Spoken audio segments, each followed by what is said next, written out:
Hi, my name is Sarah Rae. Welcome back to my channel.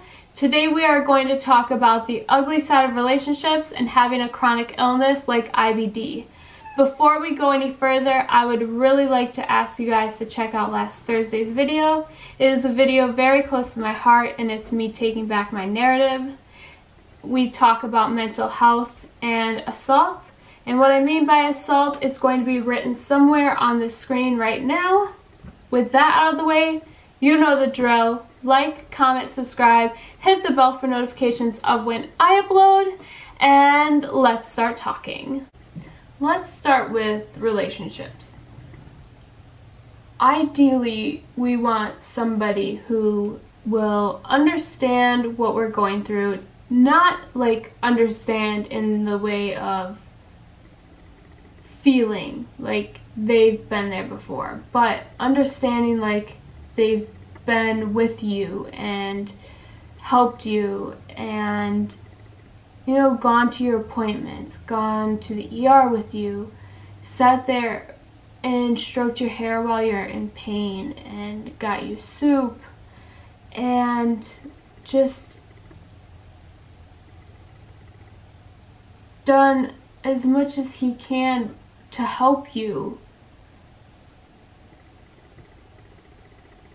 to the point that he understands what you're going through. That's the kind of guy we're looking for. Unfortunately, he might not exist. Maybe. Don't come for me. I just never met him. If you've met him, congratulations.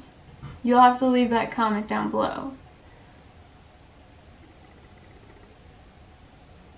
For me, instead, I met the complete opposite. So my last relationship, things were going great.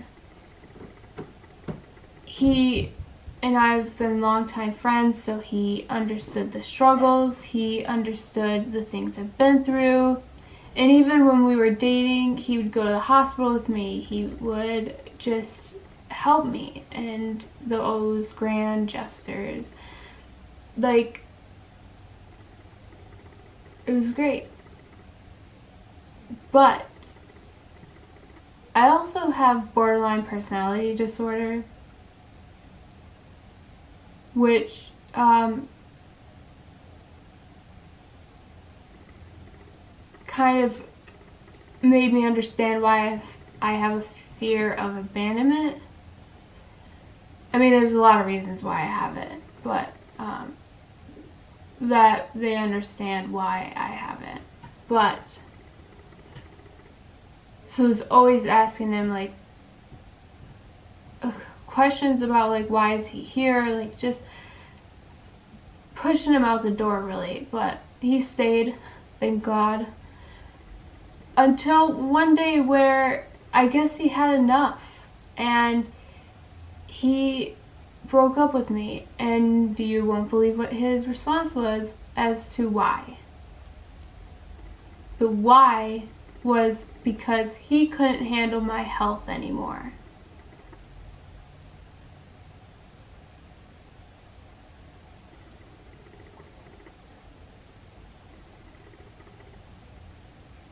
That hurts, like, because your health is something you can't control over.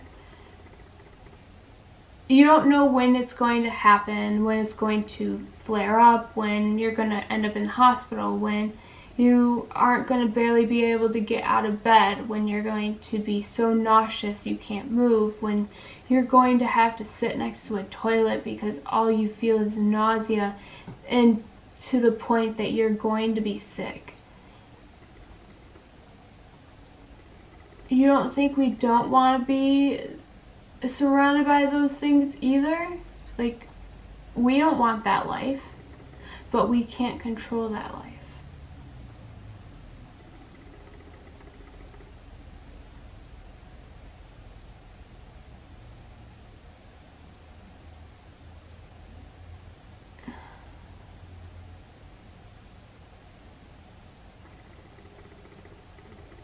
And it's not only that, people tend to walk around eggshells around you because they find out you're sick and they're like, oh, well, be careful around her. Something might happen to her. Like, she's sick. And that's not the case. A lot of us with autoimmune disease or invisible disease, we're just like you. We can do what you do. It just might be a little difficult for us, but we'll get it done. I mean, sometimes we might not be able to work, and sometimes we, come in and not feel good, or there's just no reason to treat us like we're gonna just fall apart, because that's not how it is. Relationships extend to more than just personal relationships. Like I just said, coworkers and friends and people in general. I've had coworkers sit there and ask me if I needed help with my client list. And I'm like, no, I can handle it. I'm okay. Like, I may need to stop sometimes to control my pain because it gets really bad, or my nausea gets really bad. I need to go to the bathroom, but my job gets done. I'm also a workaholic. It will get done, trust me.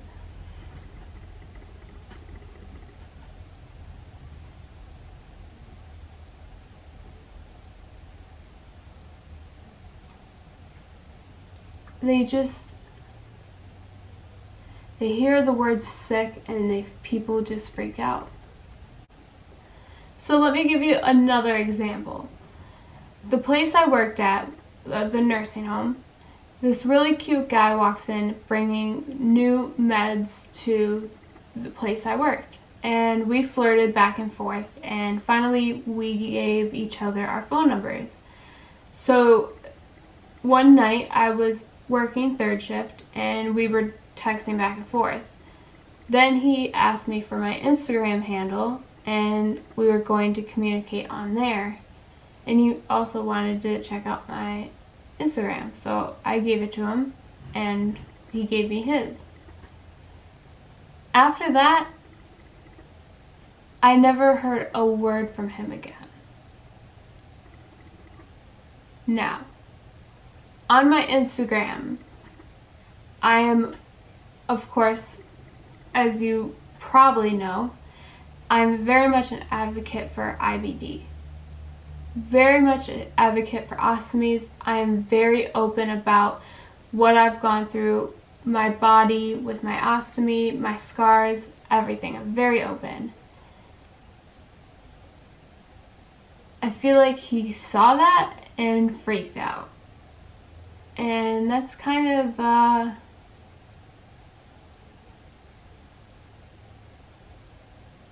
well then. But then people tell me, well, he's not the right guy, and the right guy's going to come along and not care about all that stuff. And I mean, that's true, but it still sucks. I always forget to turn my phone off. I'm sorry. Anyways, it still sucks, you know? And then the other relationship I'm going to tell you about, which some of you guys definitely know a bit about, and it's in that Let's Talk video that I told you guys about at the beginning, which I forgot will be linked in the description box below. I was dating this guy. We were dating for 3 years, and I know I can be very difficult to live with. I know that, I'm loud and I'm obnoxious. I'm very much a Yankee. I'm New York and at heart, you know, so I can be a witch with a B.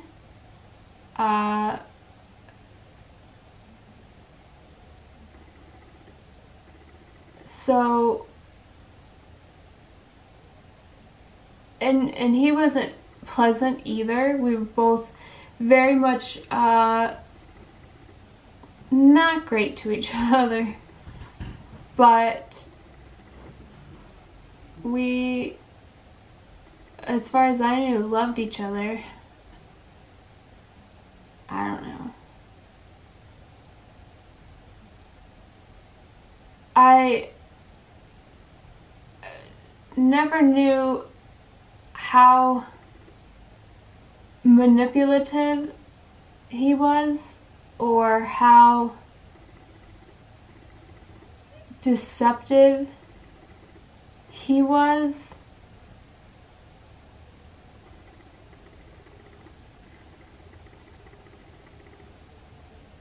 until it was all over.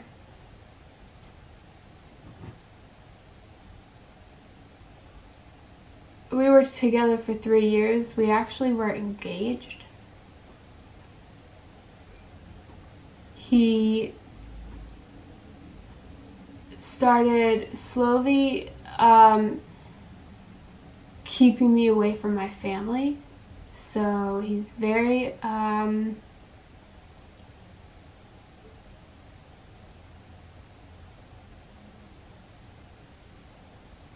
it's just insane.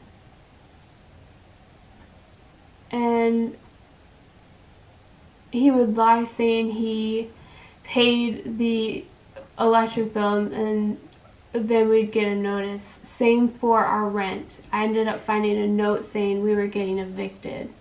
And I was like, what is this? I've had my animals taken away from me, which broke my heart.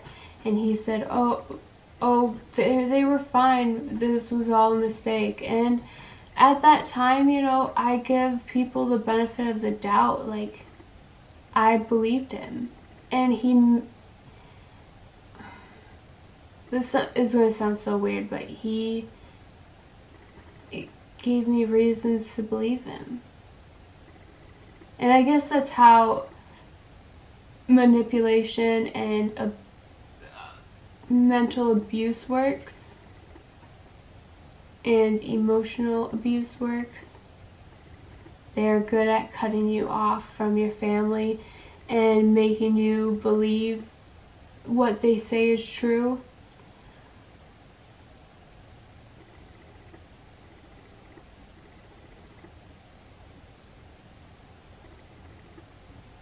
So every time I believed him. Like, it was horrible. Until the whole time my mom was telling me he was bad news, and so did my cousin, and I didn't listen to them when I should have. So listen to your parents, listen to your mother. If your mother's telling you this person's bad news, believe her. So he ended up, you know, over medicating me with my meds, and at some point, I don't know what it was, but I started getting my thoughts back. Like, it's hard to explain, but I started thinking for myself and felt like he was cheating on me, and he denied it. And so that same night, he broke up with me, and I said, I'm leaving. And so we both made the decision that we were done. And I cried so much, of course.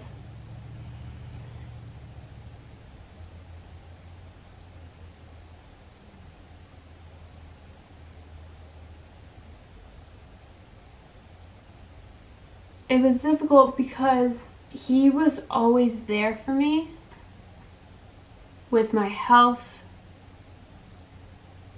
and everything. once we broke up, I would end up finding out from my cousin that he was giving me more medicine than I was supposed to, and the reason behind it was because he thought I was I guess I'll have to say it, a bitch, and that I deserved it. That's cool. I mean, I knew I was difficult to work with, but I don't think I really deserved that. So I can admit when I'm evil, but you know, I didn't deserve that.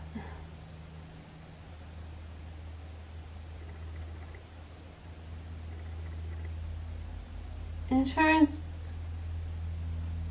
relationships can be just horrible and ugly. It just depends on how you deal with it, especially your significant other. It takes two to tango, and I know you guys have heard that before, but honestly it takes two to argue, and it also, if you don't argue back, it makes them even more madder, and it's kind of like a payback. Don't do that. Don't actually do that. Please don't. I'm just saying that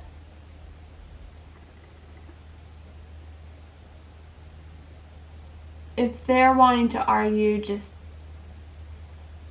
take a deep breath and walk away. Go write in a journal. You know, go drink some tea and listen to music.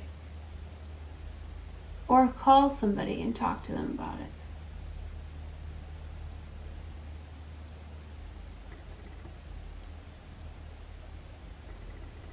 Ugly relationships, they're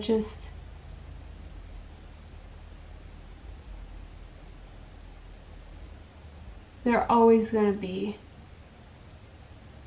And there's no way to escape them. There's no way to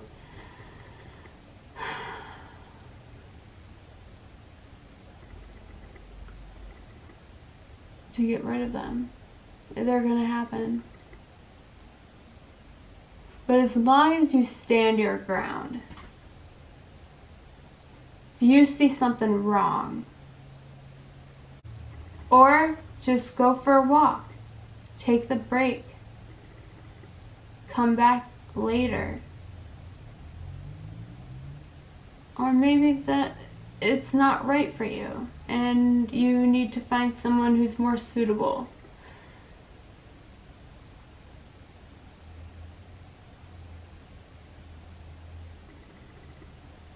But gosh, relationships are so hard.